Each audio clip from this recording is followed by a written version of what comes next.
right, so for the next card, I actually wanted to showcase wide washi tape. Wide washi tape is very, very cool. It is washi tape. It's just, like I said, very wide. So you can use it in a variety of different ways, but how I wanted to use it is I wanted to use it on a card. So what we did is I'm going to peel some back, and I'm going to just demonstrate what I did because I already did this, but I just had this little piece of paper here, and what I did was I just literally stuck this washi tape right on top of the cardstock. Okay. All right, so just like so. I'm going to rip this, whoops, right off the edge like that. Oh, and I see what's happening there. As I ripped it, it tore off the edge there, but not a problem because I can just, it's washi tape, so I can reposition it, stick it where I want, press that down evenly. Then I just lift this up, turn it around, and I'm just going to go ahead and just trim this down. So this is really great for if you're wanting to make your own galaxy card, but you don't really have time to get out your inks and your paints to make a galaxy scene. This is a very quick, easy, very beautiful way to create a galaxy background. Okay, just with washi tape. And then you have those little washi tape bits and pieces left over, which you could use for something else. But I thought that that would just be perfect for doing a fun background for this card we're going to be creating today. But look how cool that is. You get a perfect galaxy. It's absolutely gorgeous. And you don't have to get messy with any paint or anything. I mean, how cool is that? You could die cut it. You can do all sorts of stuff. So for this card today, we did heat embossing on top of the washi tape. If you were wondering if you can do that, yes, you can. What I did was I laid a stencil on. I used my blending brush with Distress Oxide ink. Distress Oxide ink stays wet long enough. It held embossing powder in place.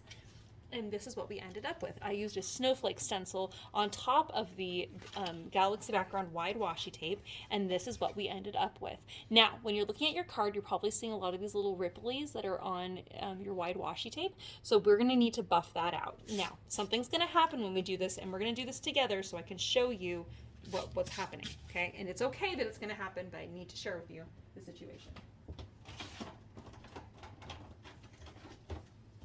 So you're going to need something to buff in the wide washi tape. I'm just going to use a piece of chipboard here. You could probably use something else you have laying around, or you could just use your hand and you can go through here and just press your wide washi tape down if you are bothered by the wrinkles.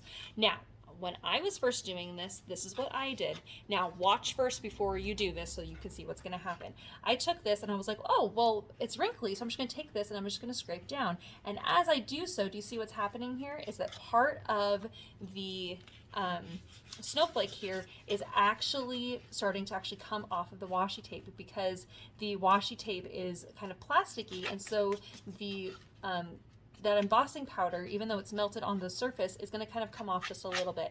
I actually really like that look. I think it looks kind of distressed. I'm kind of into that. I think that looks kind of fun. So as I'm taking this across here and kind of burnishing in that washi tape where there might be some fold lines, it's actually taking off some of the this embossing powder. So you can see what's happening here is you can kind of see this to the side here. It's kind of started to kind of flake off a little bit. So I am just going to kind of go with it. I'm like, oh, since it's happening, I might as well just take advantage of that. And I kind of like that looks a little bit distressed. If you don't like that as much, then you maybe don't want to do this technique. You can just use your fingers, kind of go in and find the wrinkly parts and just kind of press those down. You can use your fingernail as well to kind of press that washi tape in place. But just wanted to let you know that was what my plan was, because like I said, I really like that it's kind of distressed looking. I think it's kind of cool.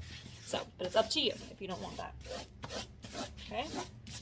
All right, so this is a very, very easy card to put together because the majority of the process was laying on the washi tape and then doing the heat embossing with the stencil. So we just have two little deer, and I really love these little deer. I think they're so sweet, and I love how they're kind of looking up at the snowy scene, the snow in the sky. So we're just going to take some glue here right on the back side of the little feetsies. Now this deer is going to go all the way to the left, about as far as you can get, and then you want to make sure its little feet are on the ground. And press that down, and then we're going to do the same thing with the other deer.